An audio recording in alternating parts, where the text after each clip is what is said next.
Hello students, कैसे हैं आप सब। आशा करती हूँ आप अच्छे होंगे और अच्छे से अपनी पढ़ाई कर रहे होंगे। मैं मोनिका रावत आपका स्वागत करती हूँ आईसीटी वर्चुअल क्लासरूम देहरादून में। बच्चों, आज हम क्लास 7th का जो आपका सब्जेक्ट है साइंस, उसका चैप्टर हीट को कंटिन्यू करें। पिछले लेक्चर में हम ऊर्जा का स्थानांतरण यानी ट्रांसफर ऑफ हीट के बारे में पढ़ रहे थे, जिसमें हमने सबसे पहले चालन प्रक्रिया यानी कंडक्शन प्रक्रिया पढ़ी। इसमें हमने ये समझा था कि जो आपकी चालन प्रक्रिया है वो सिर्फ और सिर्फ सॉलिड्स में देखने को मिलती है, यानी ठोसों में होती है। और यहाँ पर क्या होता है, यहाँ पर जो है किसी एक सॉलिड से, कोई एक ठोस है, उससे एक सिरे से दूसरे सिरे तक जो है ऊर्जा का या हीट का स्थानांतरण होता है। ये हमने यहाँ पे समझ लिया था। इसके बाद हमने ये देखा था कि आपके जो है अलग अलग प्रकार के जो है पदार्थ कौन कौन से होते हैं। ये सब हमने ऑब्जर्वेशन के बेस में किया था और हमने ये देखा था कि हमारे पास दो प्रकार के पदार्थ होते हैं। पहला है आपका थर्मल कंडक्टर यानी ऊष्मा का जो चालक होता है, और दूसरा आपका जो है कुचालक या ऊष्मारोधी। तो यहाँ पे हमने इसके एग्जाम्पल देखे थे और हमने ये जाना था कि जो ऊष्मा के चालक हैं वो ज्यादातर मेटल्स होते हैं यानी धातु होते हैं। और अगर हम ऊष्मारोधी की बात करें तो इंसुलेटर्स क्या होते हैं। इंसुलेटर्स बेसिकली आपके लकड़ी, प्लास्टिक, फोम होता है जिनसे ऊष्मा स्थानांतरित नहीं हो पाती, यानी जिससे ऊष्मा फ्लो नहीं कर पाती, प्रवाहित नहीं होती।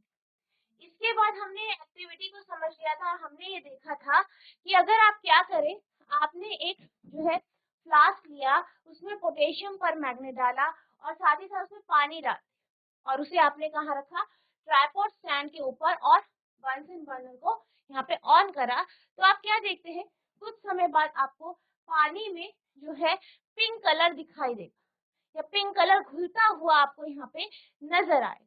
ठीक है, तो यहाँ पे बेसिकली क्या हो रहा है, पोटेशियम परमैंगनेट पानी में जो है घुल रहा है और ये हीट के कारण हो रहा है। तो यहाँ पे हम इस एक्टिविटी के माध्यम से किसी लिक्विड या जो आपका तरल है उसमें जो है हीटिंग को ऑब्जर्व कर सकते हैं, यानी उसमें वो गर्म कैसे होता है। तो मैंने क्या कहा था कि फ्लास्क का वह पानी जो कि आपकी जो है ये आपके पास है, ये क्या होता है, गर्म होता है। ठीक है, गर्म होता है। अब गर्म हो जाता है पानी, तो गर्म पानी कैसा होता है, हल्का होता है, तो वो ऊपर की ओर उठता है। किधर उठता है, ऊपर की ओर उठता है।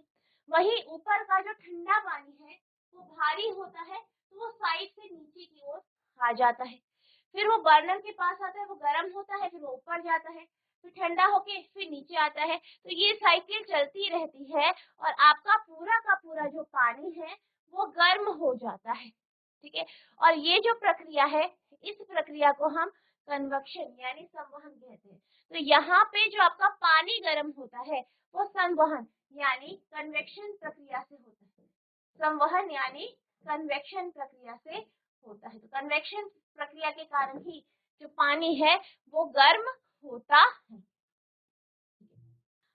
अब यहाँ पे हम संवहन प्रक्रिया को डिटेल में समझेंगे। जो हमने अभी एक्टिविटी के माध्यम से समझा है उसे हम यहाँ पे पढ़। When water is heated, यानी जब पानी क्या होता है, गर्म होता है, यानी पानी को जब गर्म किया जाता है, the water near the flame gets hot। तो क्या होता है, वह पानी जो कि फ्लेम के पास है, जो कि लौ के पास है या आग के पास है, वो क्या हो जाता है, गर्म हो जाता है। हॉट वाटर राइजेस अप, गर्म पानी क्या होता है, ऊपर उठ जाता है। The cold water from the side also gets hot and rises. Sorry, cold water from the side moves down towards the source of heat. तो क्या होता है, जो ठंडा पानी है, जो ऊपर का ठंडा पानी है, वो साइड से नीचे की ओर चल जाता है, यानी फ्लास्क के निचले हिस्से की ओर चला जाता है। This water gets hot, अब ये पानी जो है ये भी गर्म हो जाता है, and rises, और उठ जाता है। और ऊपर की ओर चला जाता है। And the water from the side move down, और जो पानी जो है, ठंडा पानी जो है, वो साइड से नीचे की ओर चला जाता है, जैसे कि अभी हमने समझा। This process continues till the whole water gets heated, और ये प्रक्रिया कब तक चलती है? ये प्रक्रिया तब तक चलती है जब तक पूरा का पूरा पानी गर्म नहीं हो जाता। This mode of heat transfer is known as convection. ये जो प्रक्रिया है, ये जो प्रक्रिया है जिससे हीट का ट्रांसफर हो रहा है, यहाँ पे भी आप देख सकते हैं हीट का ट्रांसफर हो रहा है। पानी नीचे से ऊपर जा रहा है, गर्म पानी नीचे से ऊपर जा रहा है, ऊपर का ठंडा पानी नीचे आ रहा है गर्म होने के लिए, तो गर्म पानी ऊपर की ओर जा रहा है और सारा का सारा जो फ्लास्क में पानी है वो गर्म हो रहा है। ठीक है, तो क्या कहा गया है कि ये जो हीट ट्रांसफर का मोड है, ये जो तरीका है हीट ट्रांसफर का, ऊष्मा स्थानांतरण का, इसको हम कन्वेक्शन यानी संवहन कहते हैं। जब जल को गर्म करते हैं तो ज्वाला के पास का जल गर्म हो जाता है, गर्म जल ऊपर उठता है, इस गर्म जल के आसपास का ठंडा जल उसका स्थान लेने के लिए आ जाता है, फिर यह जल भी गर्म होकर ऊपर उठता है तथा आसपास के जल फिर इसके स्थान पर आ जाते हैं। यह प्रक्रिया तब तक चलती है जब तक सारा जल गर्म ना हो जाए।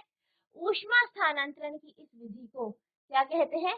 संवहन कहते हैं। ठीक है, तो आपको ध्यान रखना है कि संवहन कैसी प्रक्रिया है। संवहन वह प्रक्रिया है जिसमें क्या होता है, जो भी आपका पदार्थ, ठीक है, यहाँ पे जो हमारा जो आपका मैटर होता है, हम यहाँ पे लिक्विड की बात करते हैं, तरल की बात करते हैं, और आपके जो है गैसों की बात करते हैं, तो इनकी क्वालिटी क्या होती है? ये फ्लूइड होते हैं, यानी ये फ्लो कर सकते हैं, ये अपनी जगह को छोड़ सकते हैं, जैसे इनकी जो अणु होते हैं वो अपनी जगह को छोड़ के दूसरी जगह जाते हैं। ठीक है, ये इनकी क्वालिटी होती है। तो इसी के कारण यहाँ पे क्या होता है, हीट का ट्रांसफर होता है, ऊष्मा का स्थानांतरण होता है। कैसे? जैसे यहाँ पे हमने अभी बात करी थी कि नीचे का जो पानी है वो गर्म हुआ, तो नीचे के जो पानी है वो गर्म हुआ, उसके जो मॉलिक्यूल है, जो वो पानी है वो क्या हुआ, वो गर्म हो गया, तो हल्का हुआ तो ऊपर उठा। यानी यहाँ पे क्या हो रहा है, यहाँ पे जो हमारा पदार्थ है वो अपनी जगह को बदल के ऊष्मा का स्थानांतरण कर रहा है। ठीक है, इसी तरीके से हम एयर में भी बात करेंगे, गैस में भी बात करेंगे। गैस में भी ऐसा ही होता है, गैस के जो पार्टिकल्स हैं, जो उसके अणु हैं, एटम्स वगैरह हैं, वो क्या करते हैं, वो मूव करते हैं, वो मूव करते हैं, गति करते हैं, गति करके मूव करके वो क्या करते हैं, वो पूरे के पूरे पदार्थ को गर्म कर देते हैं, पूरा का पूरा मैटर आपका हीट अप हो जाता है। ठीक, तो यहाँ पे आपको इस बात का ध्यान रखना है। ठीक है, नोट करेंगे।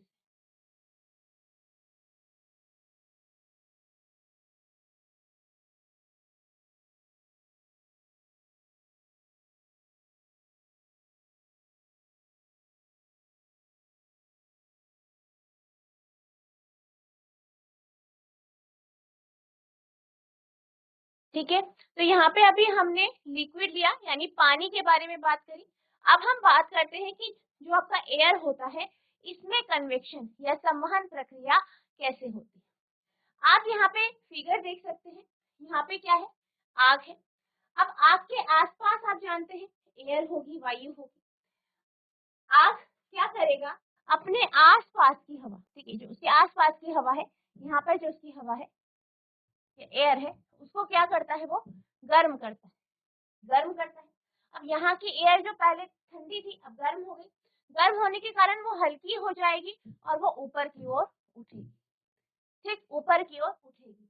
वहीं जो ऊपर की ठंडी हवा होगी वो साइड से नीचे आएगी और किनारे से आग के पास पहुंच जाएगी। ठीक, अब वो आग के पास पहुंचेगी, फिर वो क्या होगी, हल्का हल्का गर्म होके यहाँ पे इसके चारों तरफ गर्म हो जाएगी, गर्म होके ये उठेगी। ऊपर की ठंडी हवा फिर साइड से नीचे आएगी, फिर वो गर्म होगी, फिर ऊपर जाएगी। तो इस तरीके से इस आग के चारों तरफ की जो हवा है या वायु है वो गर्म हो जाएगी। तो इस तरीके से वायु में संवहन प्रक्रिया के माध्यम से ऊष्मा का स्थानांतरण होता है या हमारी जो वायु है वो गर्म होती है। ठीक,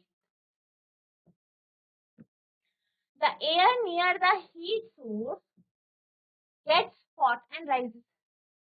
जो हीट सोर्स है, ऊष्मा का जो स्रोत है, उसके पास की जो हवा होती है या जो वायु होती है वो गर्म होती है और ऊपर उठती है। The air from the side come into take its place. और जो हवा है, बाकी हवा, वो साइड से आती है और उसकी जगह लेती है। यानी ऊपर की हवा गर्म हुई, ऊपर उठ गई, और उसकी जगह किसने ले ली? ठंडी हवा ने यहाँ पे ली। In this way the air gets heated. इस तरीके से जो वायु है, जो हवा है, वो गर्म हो जाती है। ऊष्मा स्रोत के पास की वायु गर्म होकर ऊपर उठती है। इस प्रकार यह वायु भी गर्म हो जाती है और यह प्रक्रिया चलती रहती है। तो यहाँ पे हमने क्या देखा? यहाँ पे हमने देखा कि जो आपका एयर है, जो वायु है, और जो जल है या जो लिक्विड, जितने भी आपके लिक्विड हैं, ये सारे के सारे पदार्थ कन्वेक्शन यानी संवहन प्रक्रिया के माध्यम से गर्म होते हैं। ठीक है, तो इस बात को आपको ध्यान रखना है। ठीक, इसे आप नोट करेंगे।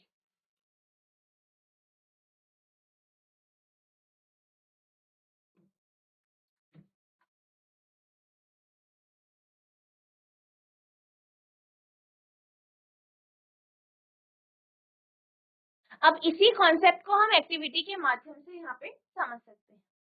आपको क्या करना है? एक मोमबत्ती लेनी है और उसे जलाना है। तो आप क्या देखेंगे कि आपकी जो मोमबत्ती जल गई है उसको आपको टेबल में रखना है। अब आप अपने हाथ की हथेली एक साइड में रखेंगे और एक लॉ के ऊपर रखेंगे। तो आप ये महसूस कर पाएंगे कि वो हथेली जो लॉ के ऊपर है वो आपको ज्यादा गर्म महसूस होगी, यानी वहां पे आपको हीट ज्यादा महसूस होगी। वहीं साइड में रखी हुई जो हथेली है उसमें आपको हीट महसूस कम होगी। ठीक है, तो यहाँ पे हम समझ सकते हैं कि जो हवा है वो गर्म होकर ऊपर की ओर जाती है। ठीक है, इसलिए हमें ऊपर ज्यादा गर्म महसूस होता है साइड के comparison. Notice that towards the top, यानी हम ये देख सकते हैं कि ऊपर की तरफ the air gets heated by convection. हवा जो है वो कन्वेक्शन या संवहन प्रक्रिया से गर्म होती है। Therefore the hand above the flame feels hot. इसलिए अगर जो हमारा हाथ फ्लेम के ऊपर है वो हमें गर्म महसूस होता है। On the sides, however, there is no convection and air does not feel as hot as top. वहीं अगर हम साइड की बात करें तो साइड में कोई भी कन्वेक्शन नहीं होता और हमें साइड में उतना गर्म नहीं लगता। ध्यान दीजिए, ऊपर की ओर वायु संवहन द्वारा गर्म होती है, इसलिए ज्वाला से ऊपर का हाथ गर्मी अनुभव करता है। तथापि पार्श्व की वायु संवहन द्वारा गर्म नहीं हो पाती, इसलिए वायु लौ के ऊपर की वायु जैसे गर्म नहीं लगती है। ठीक है, तो इस बात का आपको ध्यान रखना है कि जो साइड की जो हवा है वो ज्यादा गर्म नहीं होती, ऊपर की होती है। क्यों? क्योंकि हवा गर्म हो रही है और वो ऊपर उठ रही है। ठीक है, और साइड से आपके ठंडी हवा आती है और वो गर्म होती है। ठीक है, और जब वो ज्यादा गर्म होती है तो वो ऊपर उठ जाती है। तो इसलिए हमें क्या होता है, साइड में ज्यादा गर्माहट महसूस नहीं होती, बल्कि ऊपर आपको ज्यादा गर्माहट महसूस होती है। ठीक है, इसे नोट करेंगे।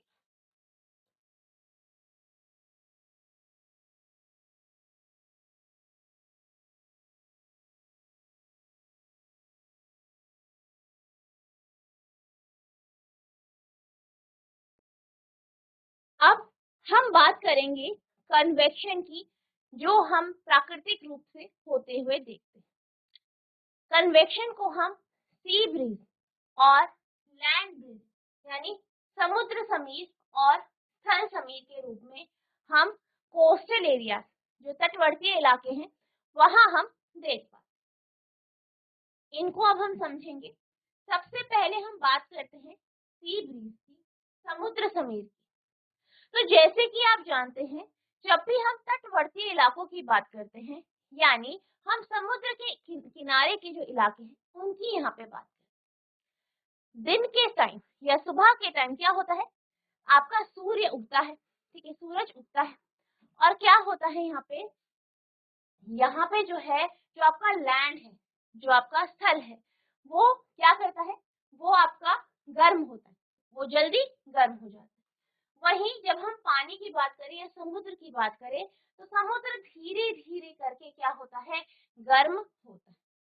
या हम ये कह सकते हैं कि दिन के टाइम पे या सुबह के टाइम पे, दिन जो है सुबह क्या होता है, धीरे धीरे करके आपका जो है लैंड गर्म होता है, और जैसे ये आपका गर्म होता है, और ये जो है आपके सी के कंपैरिजन में जल्दी गर्म होता है। तो क्या हुआ, आपका लैंड जल्दी गर्म हो गया, स्थल जल्दी गर्म हो गया, लेकिन जो आपकी समुद्र है वो क्या हुआ, वो धीरे धीरे गर्म हो रहा है, यानी आपका समुद्र अभी ठंडा है।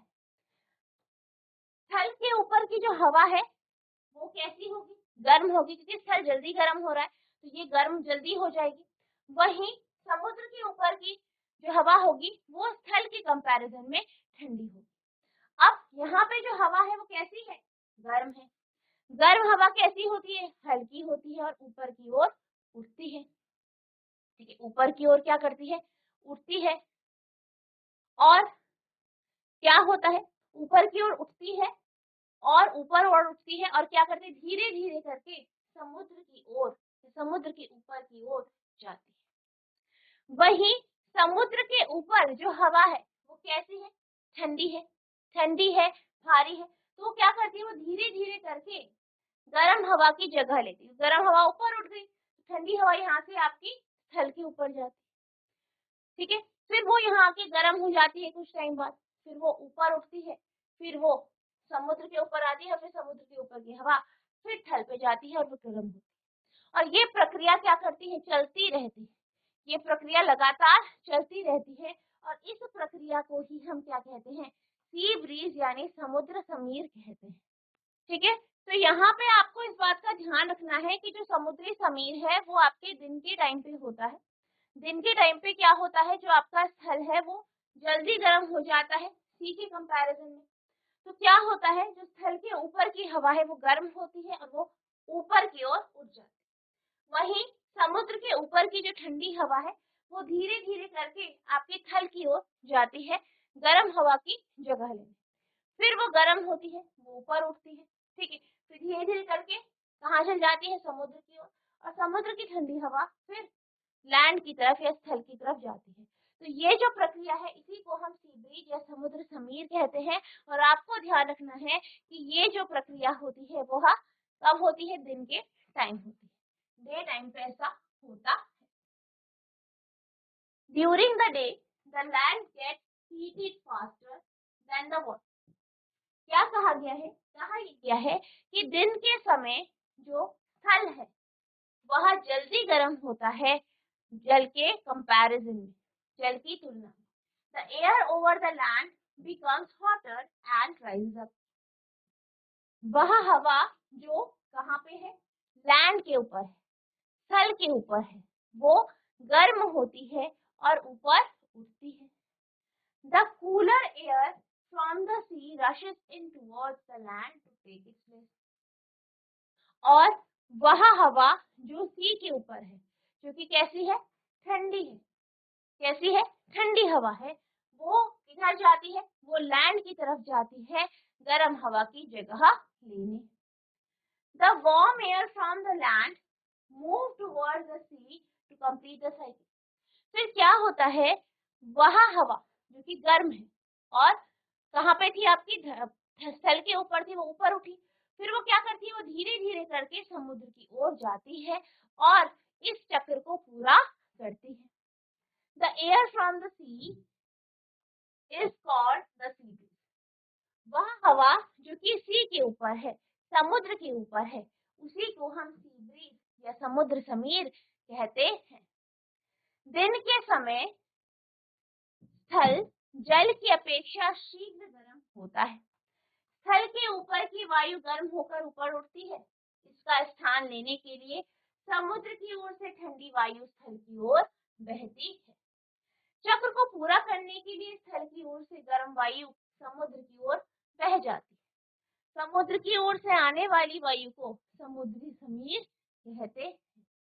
ठीक है, तो यहाँ पे आपको ध्यान रखना है कि ये प्रक्रिया दिन के समय होती है, और ये ध्यान रखना है कि जो हवा है, ठंडी हवा जो है, वो कहाँ से कहाँ जाती है, आपकी समुद्र से आपकी लैंड की ओर, ठीक है, समुद्र से स्थल की ओर जाती है। ठीक है, तो आप इसको नोट करेंगे।